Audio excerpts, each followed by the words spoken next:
guys? Thanks for coming to the Schiller Hamilton Podcast. Chip, welcome back, man. Yeah, glad to be here. This Good is to see exciting. you. Yeah, it's like we're guest hosting today. Yeah. With our next guest. Can you tell us about Russ? I'll give you the honors of introducing our guest. Well, Russ Frase, my wife and I had some stairwell issues at our house from kids running up down the stairs and jerking them and yanking them and making them almost fall apart. And so my wife heard about this guy named Russ Frase does really good work.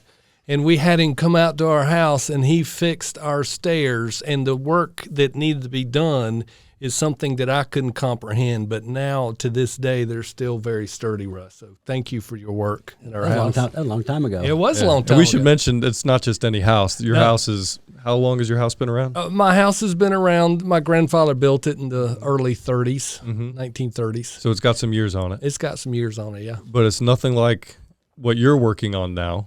Not quite that old, right? No, the Fennell House, 1910. Yeah.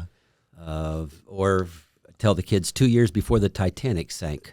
Wow. That kind of puts it in perspective of when Dr. Fennell built the house, or that attracted him to the area was to buy the city block and build a hospital in 1908. Wow. That eventually became, then he eventually and built his house beside it. Nice. Before we get too much in the history, tell us a little bit more. So obviously you've got a set of skills that Yes. a lot of people don't necessarily have. Before we get into the origin story of the project you're working on now, I want to know a little bit more about you and how you came to acquire these skills and kind of what drew you to the work that you do. Well, I grew up as a farm boy in Ohio, between Cleveland and Columbus, and had the opportunity to go to a trade school my last 2 years of high school. And in the summers up to that, I was working as a carpenter for my neighbors and working on baling hay and farms and stuff. But I had the opportunity to go to trade school. And then from there, I started into furniture repair and framing and finishing and just stayed in the trades all the way through, 8 years. I worked for a company that we had our own everybody on payroll. So you got to work with a multitude of different trades. And then the recession came in the late 70s, and there wasn't a carpenter job, so I went back into teaching at the same classroom that I graduated from.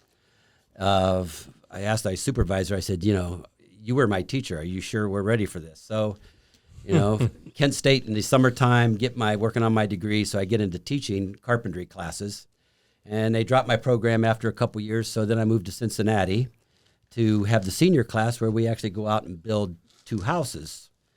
And that, I could see that me in education wasn't probably the best thing, and my hands were getting soft, so I answered a ad that my sister gave me out of the Plain Dealer in Cleveland, a job in Charlotte to build stairs. And so the next year I moved down here. Of course, the weather was just great, and I was working for a stair company for a few years, and then me and a couple other guys formed our own company, and off we went for 10 years to build stairs. And when we, as partners do, we separated in 1997, and that's about the time that the Fennell House came along, and we were putting the stairs in for Jerry Richardson's house. So we were doing some really nice work. Learning a lot of things, and so from the time I was 12 years old, framing houses till today, somehow I've been connected to the building industry. Yeah. And getting involved with the Fennell House just gave me a right-hand turn that I wasn't expecting in my life. Yeah. So was that turn it sounded like you were doing more new construction, new builds, or were you always kind of also interested in the historic and refurbishment stuff? Well, I've always been, a subscription to This Old House magazine, or Old House Journal magazine. Oh yeah, Bob Vila. Bob Vila back in the Yeah. back even just the Old House. The Old House wasn't popular thing at that time. I mean, it was periodicals that you got in the mail was all that was coming out, and you get these home improvement programs. And I was looking for a little bit of a bungalow, just for kind of neat because they're just 1,800 square feet, something like that. And I came to Rock Hill to get a watch fixed, and I went into the mall that was downtown. I mean, that's the first time I'd When downtown had a roof on it? Yes. Okay. And growing up in my town in Ohio, our field trips, we talked about urban renewal I graduated in 71. And so, in the late 60s, they were talking about urban renewal. Our town talked about putting a roof on the downtown to keep the malls from keeping the stuff downtown, and they didn't do it. Yeah. But the conversations were had. And I remember Rock Hill did. Rock Hill did it. And when I thought, oh my gosh, I remember talking about this, and then I come to find out that, all the demolition that took place downtown was just the old buildings that were torn down. The depot, and not having been here during that time, but I read about it, and then with the Fennell House, it just kind of happened. I mean, there wasn't even computers or anything.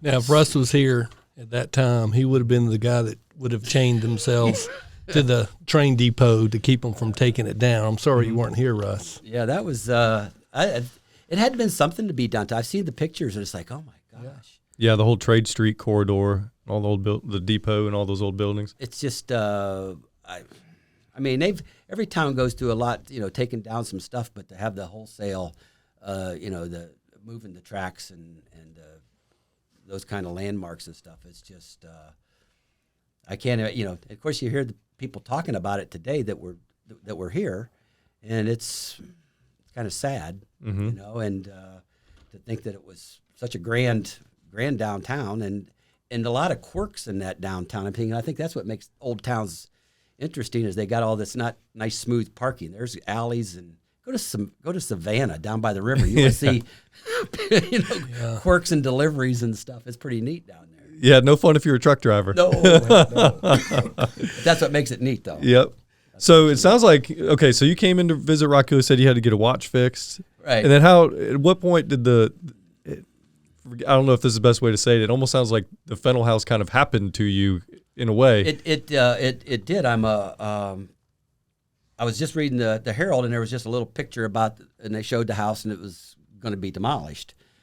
And so I was like, that's interesting. So I go down to the library in downtown, and I get those things out, and you're scrolling all of the pictures and everything, and you find out that this house belonged to a pretty prominent guy, and it didn't take long to figure out that the house was significant, even though it was covered up with vinyl siding, and the weeds are grown up, and the vagrants were living in it.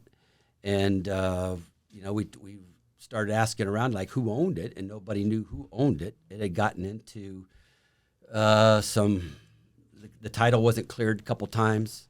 The city was sending all their nasty letters to some man in West Virginia, and he said, I don't own it. And so didn't know who to talk to about, is the place for sale. And the city had already given their, matter of fact, it's about this time of year that the city had voted to do, involuntary demolition. It was going down. Wow. And there was a guy that had come up, and he said he was going to renovate it. And Tom Roper was the attorney that was going through all that, and that fell through.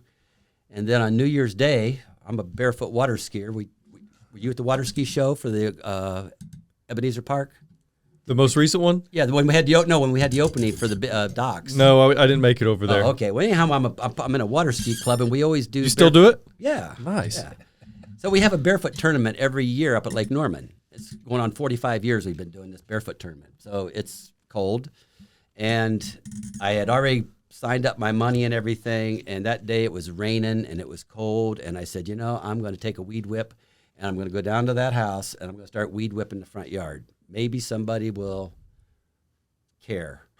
And a friend of mine up there so a stranger comes by on a bicycle, John Miskelly, and he said, what you doing? I said, they're going to tear this place down. I said, maybe we can save it, right out of Old House Journal. So he jumped on board with you. Well, he said, I'll go to the paper. I said, I'll make a sign.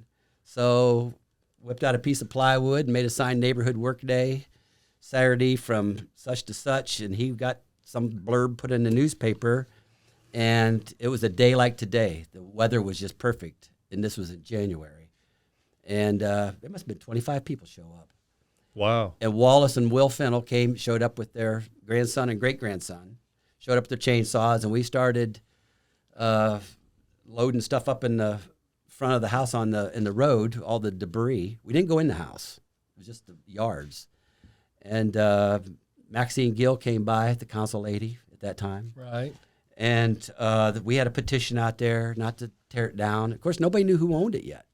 That's crazy. Yeah. And so we were, just doing our thing like, good old house people do, I guess. And then that day happened. The city came out and picked up all the debris.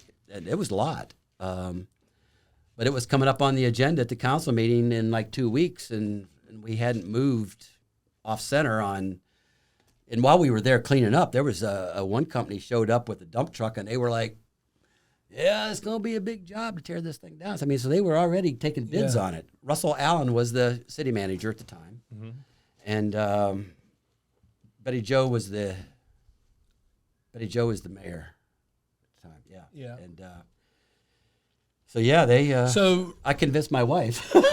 So you're from out of town. You don't have any real roots to Rock Hill. No. But you come into town and you hear a blurb in the paper about this house. You go to the library. You do the research. You find out the significance, and the rest is history. Well, that house has had 9 lives. Oh, okay, yeah. Well, before you has had 9 lives too, right? Well, it's amazing the history of the house that it hadn't been burnt down, or the lives that were in that. I've got the original threshold, and to think that the house has been. Trent, can you pull? I don't know if he sent you a picture, but can you Google the Fennell House and just look it up real quick? Because Fennel or 2 L's? 2 L's. 2 L's. I'm sure. There's a Facebook page. Yeah. Fennell House, Rock Hill. I want to get a visual of it as we kind of. So while he's pulling that up, I wish we could see what you saw when you first looked at this thing, because where everyone else that was from here saw some decrepit old house that wasn't worthy of being saved. Oh, look at that. Wow. So that's the dining room. Yeah. So everyone else sees this house that, apparently isn't worthy of being saved. It's scheduled for demolition. What did you see? Why was your vision different, and what did you see as the potential? Well, theirs was out the front porch. And when I got that picture from the Sister Solana from Peoria, Illinois, from the oratory there, and that's a whole other connection with the Catholics coming to town. And I saw the balusters around the porch. And that's what I do. I build custom stairs. And so it's like, oh my gosh, look at that. And of course, all that was gone. When I pull up there, they're all rotted off, or in fact, somebody stole them in the process of this, the word getting out, the place was coming down, that somebody came up and stole the rails off, which was fine, because they had too much paint on them anyhow. But we've replaced them, and it's I guess it's kind of hard sometimes to think of like what I keep saying. I've got this thing from the Blues Brothers. I think we're on a mission from God. Yeah. It's and every time you think you're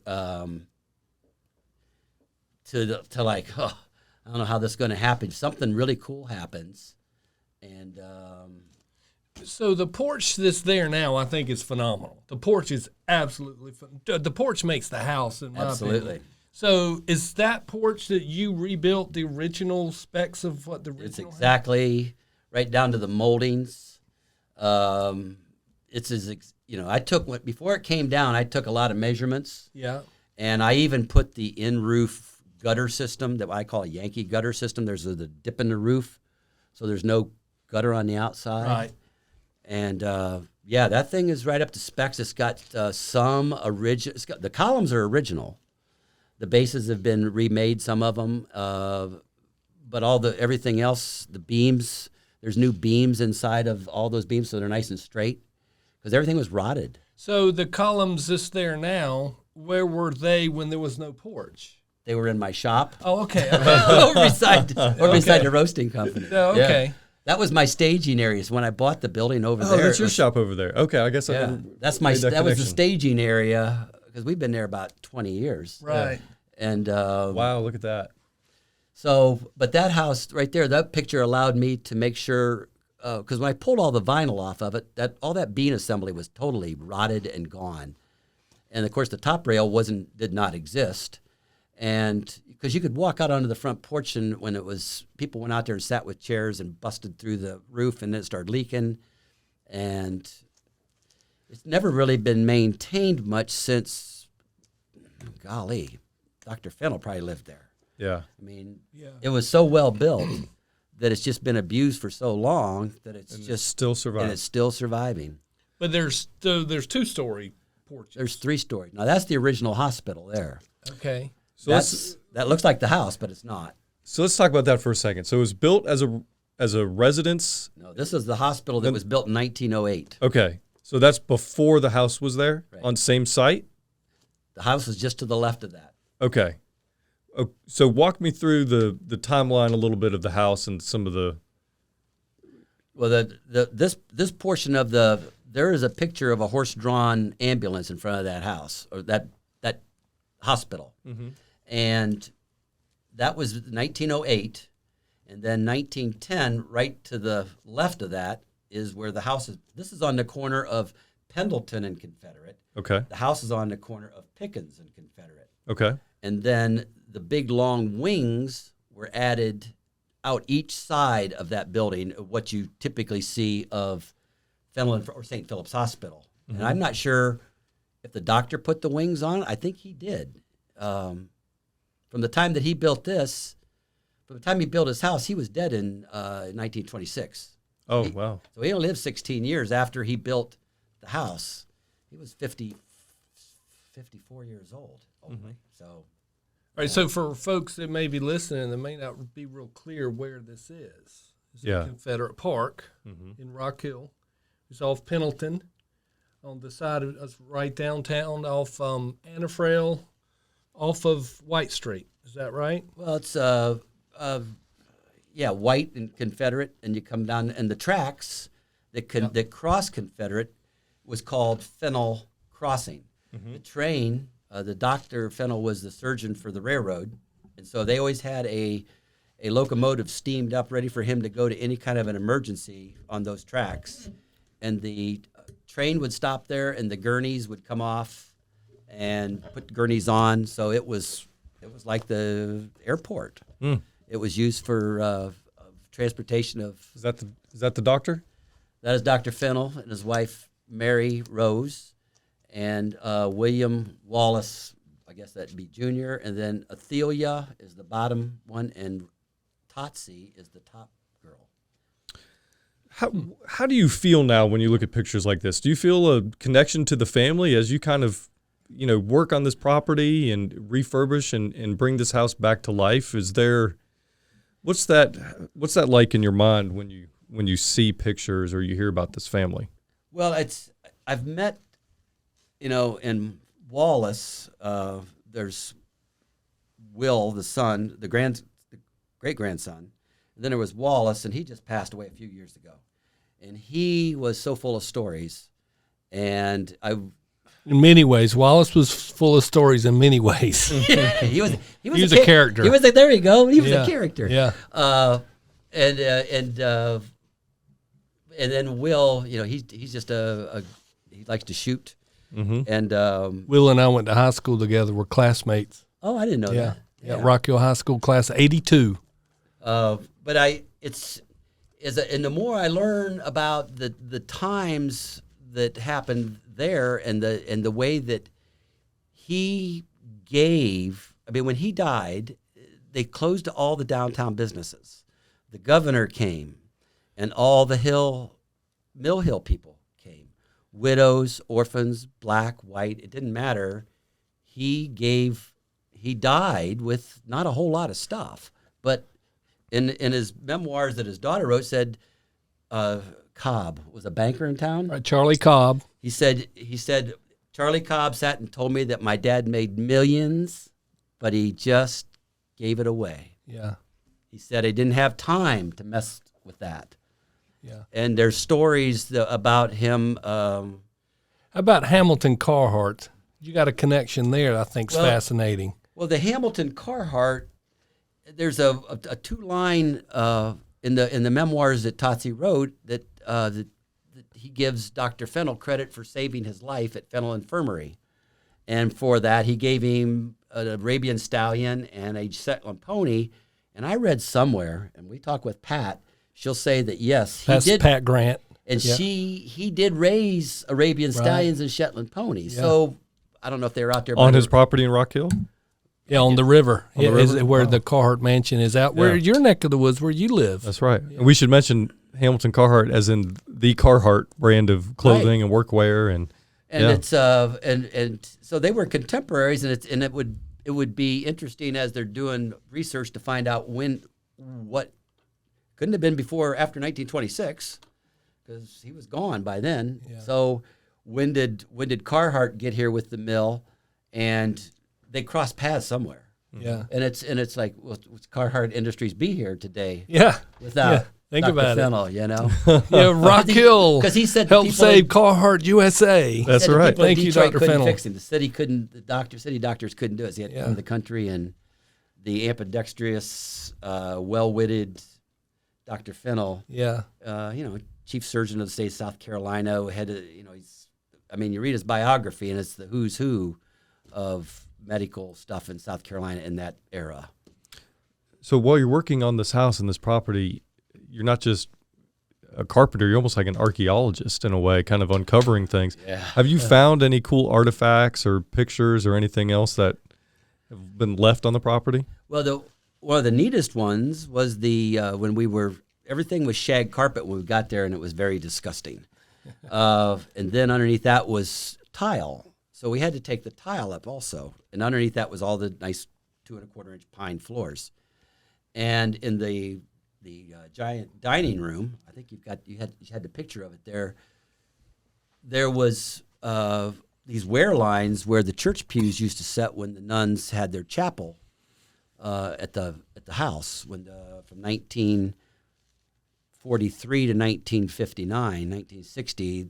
It was the convent for the sisters of they were the nurses at the hospital, and at St. Philip's, right. And because they ate at the hospital, they didn't need this big dining room, so they turned it into a chapel.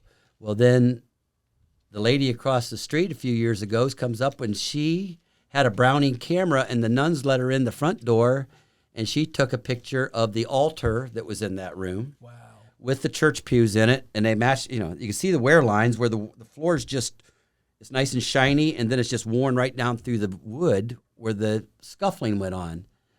And so you find that, and then you find out when you interview a girl that ran it during 1980s, she was like the house mother, except she was a college kid too.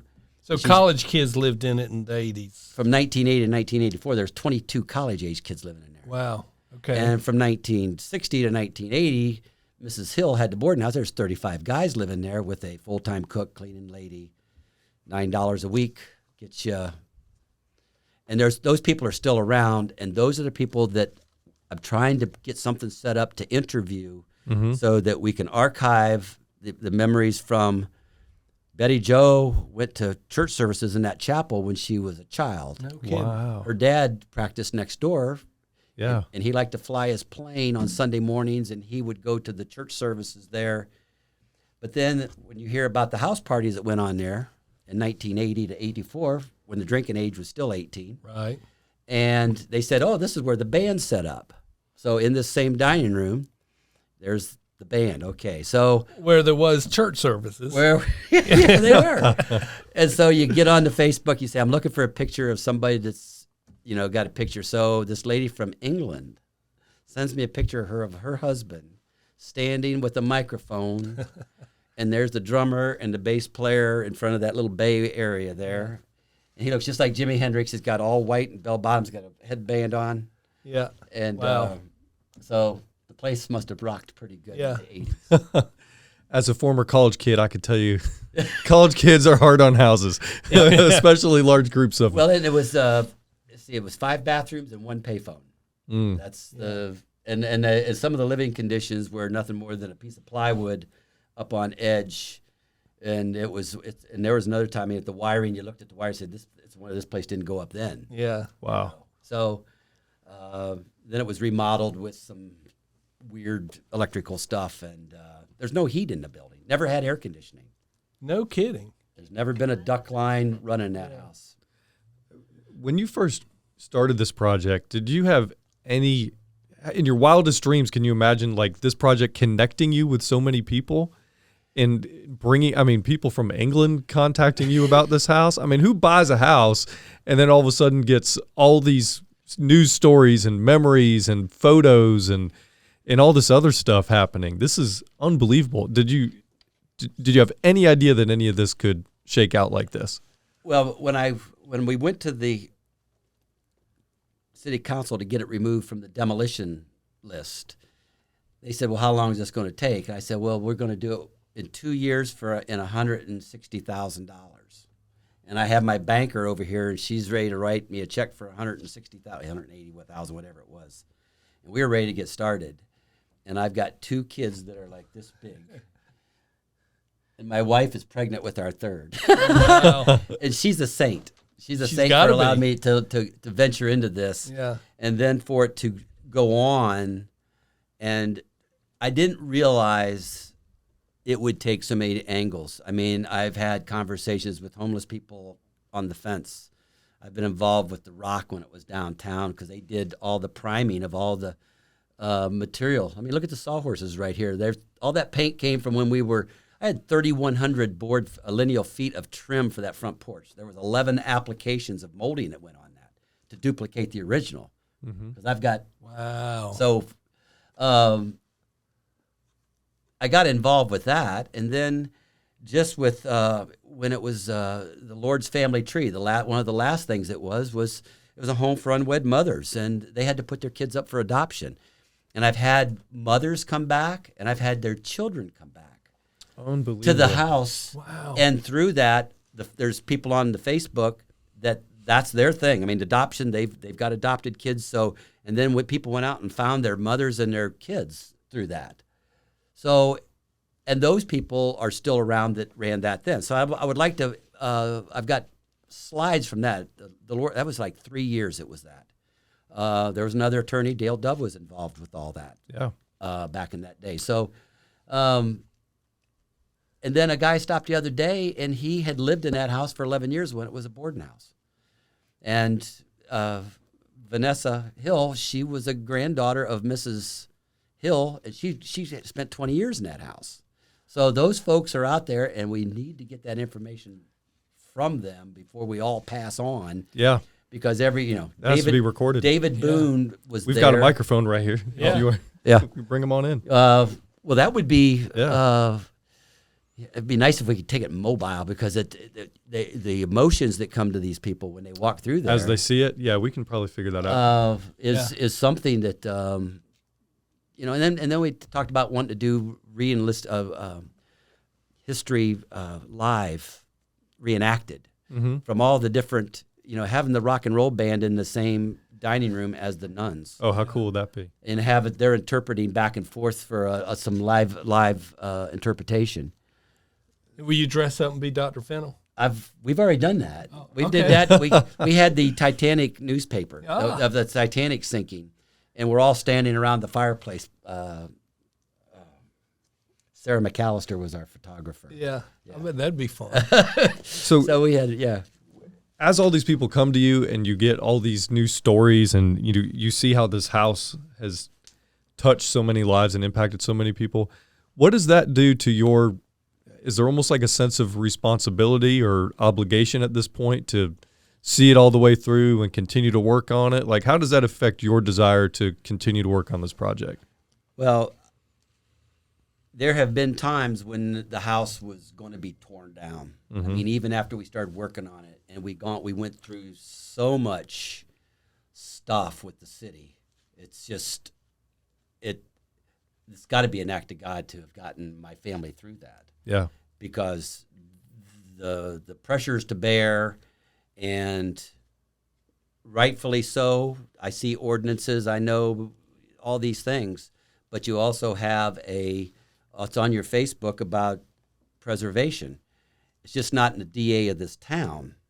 It's just not. Mm-hmm. And I'm even trying to put forth a mothball policy that's accepted by the Department of Interiors, that we can mothball homes when we don't have any money and a use. You can mothball them, and I just couldn't get any traction with. The solution is not to tear the house down. Yeah, that's not the solution. I mean, I get it, but So that's all original woodwork around that fireplace, then, right? Yep. Are those original pieces? That's not tile. That is, the doctor saved money. That is plaster, and he etched it to look like tile. And there's 10 of those in that house. 10 of those fireplaces. The coal fireplaces, right? Wow. Yeah. It's fascinating. And the paint, there was so much wax on everything that the paint didn't stick to it, and I don't think the glue stuck to the floor, because you can see where I sat there. You just pick away with your fingernail, and that paint comes off. Well, the wax from what? Furniture polish over the years. Oh, I got you. They polished the heck out of it. Yeah. And that's probably why, despite being open to the weather, with no glass in the windows and no little in way of doors, the wood's still in such great condition, right? Did that preserve it? They've got the this house has diagonal sheeting underneath the siding and diagonal sheeting underneath the flooring, where in most cases there is no diagonal nothing. Mm-hmm. There's just the boards go right to the floor joists, the siding goes right to the studs, and they put some cross bracing in there. So this thing has got all this diagonal stuff that just makes it strong as a rock. Yeah. And they don't build them like they used to. Boy. and the quality of, we've ripped out some rotten stuff. Yeah. And I've been in the crawl spaces and found a couple of nice little medicine bottles, but no bones, there's a couple of suspicious bones, but nothing that's chicken bones. Yeah, we hope. They're under the kitchen, probably, right?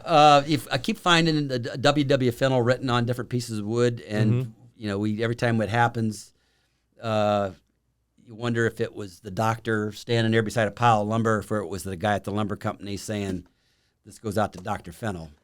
But either way, it's clear that he built this house to last, right? I mean, if he went through the effort and the cost and expense of doing things like the cross diagonal underneath the siding and the floors, and he clearly intended this house to be around for a long time, it seems like.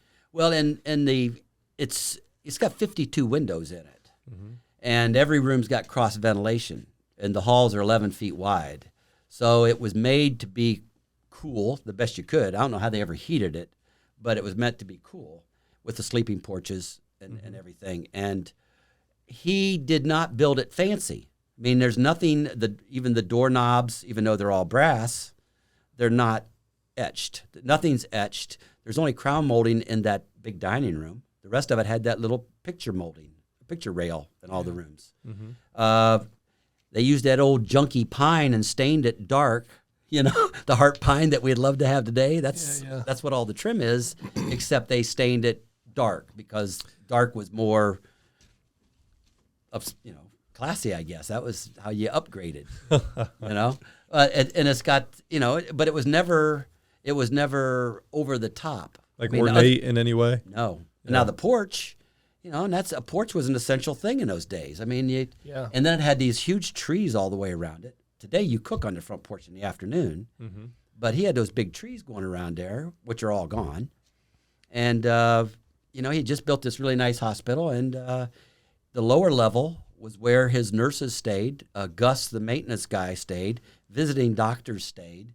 It was like the motel in the lower level, but it still all has windows. Yeah. But if you think about Rock Hill, I remember, York General Hospital. And to this day, the Ebenezer side of town is where the medical side of town is. But during that time, it was Fennell Crossing was the medical side of town. Yeah. And that's something that's hard for those of us who lived here to realize that. But that's where you went. Well, on the corner of Pendleton and Confederate is an old nursing home. And you take those houses up and down Pendleton or Pickens, they were doctors' houses. And Justin Smith's place there on Pendleton, that was a doctor's office. Yeah.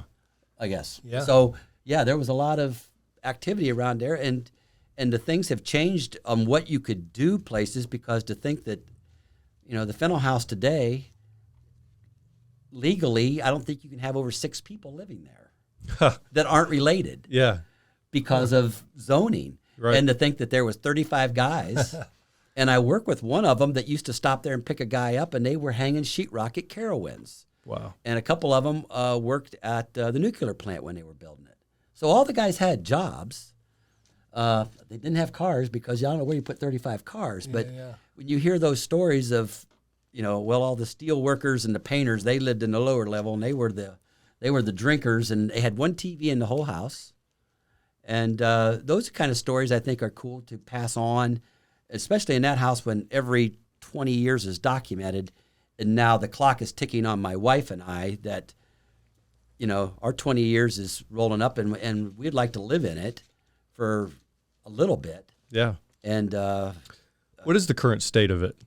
the current state is that it's ready to bring in the mechanicals. Okay. Wow. So we're ready to bring in. I've been in the crawl spaces, going through floor joists, that kind of stuff, making sure that as we start bringing water and heating and stuff into the building, that we don't have to go back in and change out any rotten lumber down there.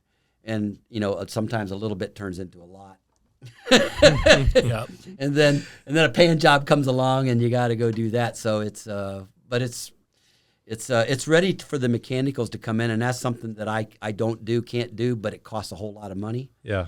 And so we're to that last little bit, and then, right now everything with the city is we're pretty good with the city right now as far as where we're at with pressure to move into it or whatever. And when we talk about wanting to create activity and start finishing it, hopefully we can kind of blaze a clear trail to the end and not get too many hoops in the way. Well, I'd love to figure out a way to get some video on site and get some video of you kind of talking about the house. So maybe we can figure that out, Trent. That'd be really cool to do. Yeah, that's what we actually were playing. I just had it muted. He was talking as he Oh, no, I mean, of you, we'll go get some new video of him walking through and telling us, and bringing some of the people in to tell the stories and get some video. Can I chime in about Historic Rock Hill? Yeah, please. Idea? Okay, Yeah. So Historic Rock Hill is going through a renaissance, and we're looking for programs. And so we've already identified we're going to target to have 6 programs that we can provide, historic programs for our members next year.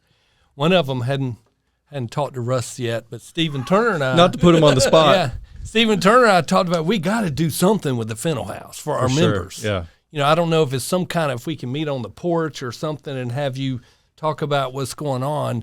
That's going to increase awareness for Historic Rock Hill and get our membership base, and we're going to have a story like this is so interesting. That's wonderful. So we'll talk details later.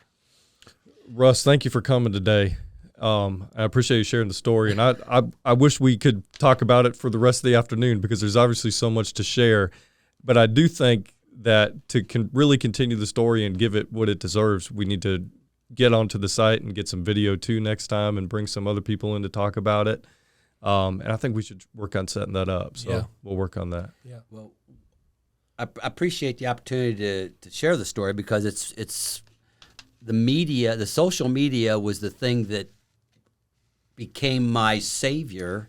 Yes. And back when I was coming home from a lacrosse game from Coastal Carolina, and a guy said, "You need to get on Facebook." I said, "I don't need to get on anything like that." And he goes, "No, man." He says, "You need to do that." And it was able to start showing pictures. Yeah. Why don't you give us a plug? Where can people find it on Facebook, and how can people follow the story of the house? Well, it's William Wallace Fennell House Facebook page, and it's try to put some other historic stuff on there. There's demolitions going on in different parts of the country. There's some successes going on. There's some how-to stuff on there.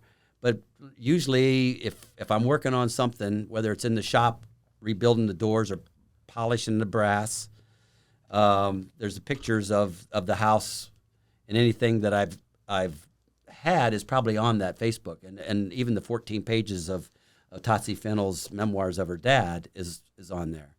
So you could cruise all the way back to, 2015, I guess. Wonderful. To where other than that, give me a call, and if you got a group of people that want to go through it, Yeah. I can. I'd be glad to take you through it because it's pretty interesting history.